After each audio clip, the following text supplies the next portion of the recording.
Hi mga classmates and the Dream Achiever Worldwide.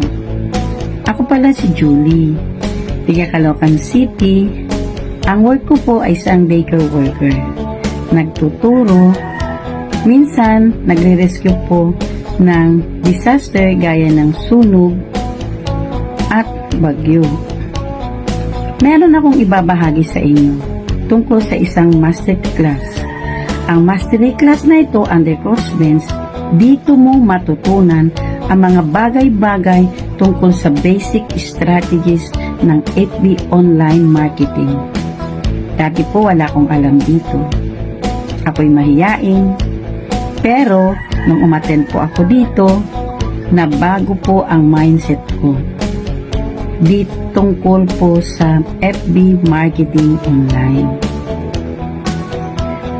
Kaya kayo, kung gusto nyo rin mabago ang mindset nyo tungkol sa FB marketing online, umattend kayo dito. Huwag na huwag kayong papayag na hindi kayo kasali sa Mastery Class Batch 2. See you there!